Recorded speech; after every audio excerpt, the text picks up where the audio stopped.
महाभारत की कहानियां आज भी प्रासंगिक हैं। महाभारत में भगवान श्री कृष्ण के द्वारा बोले गए अनमोल वचन आज भी लोगों के जीवन में लागू होते हैं। महाभारत को पंचम वेद कहा जाता है।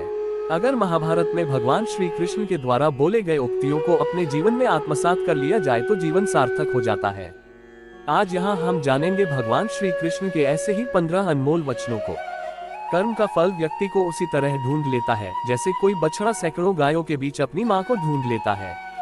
आत्मा ना जन्म लेती है न मरती है, न इसे जलाया जा सकता है न ही इसे भिगोया जा सकता है। आत्मा अमर व अविनाशी है।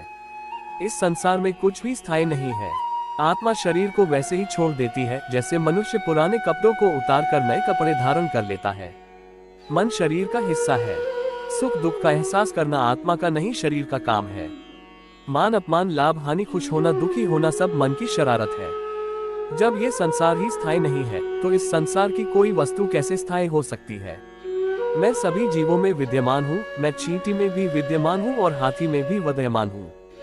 सारे रिश्ते नश्वर हैं और केवल शरीर से जुड़े हुए हैं। जैसे ही व्यक्ति की मृत्यु हो जाती है आत्मा शरीर को छोड़ देती है। आत्मा का शरीर से जुड़े रिश्तों से कोई नाता नहीं रह जाता है। मेरे भी कई जन्म हो चुके हैं, तुम्हारे भी कई जन्म हो चुके हैं। ना तो मेरा आखिरी जन्म है और ना ये तुम्हारा आखिरी जन्म है।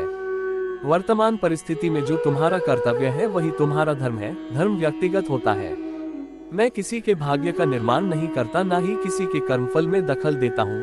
व्यक्ति या जीव का कर्म ही उसके भाग्य का निर्माता होता है। क्रोध इंसान का सबसे बड़ा शत्रु होता है। क्रोध आने पर इंसान की सोचने समझने की शक्ति खत्म हो जाती है। उस व्यक्ति के पतन में ज्यादा समय नहीं लगता। व्यक्ति कर्म करने से कभी छुटकारा नहीं पा सकता है। इसलिए तुम्हें हमेशा कर्म करते रहना चाहिए, क्योंकि कर्म के बिना तुम्हारे शरीर का निर्वाह भी नहीं हो सकता है। परिवर्तन ही संसार में स्थायी है, इसलिए परिवर्तन से नहीं घबराना चाहिए। मन को नियंत्रण में रखना किसी घोड़े के नवजात शिशु को नियंत्रण में रखने जितना कठिन होता है। अगर आपको ये हमारी वीडियो पसंद आई हो तो हमारे चैनल को सब्सक्राइब करके बेल आइकन जरूर दबाएं। लाइक शेयर कमेंट करना ना भूलें और कमेंट में जय श्री कृष्णा जरूर लिखें। राधे राधे, धन्यवाद।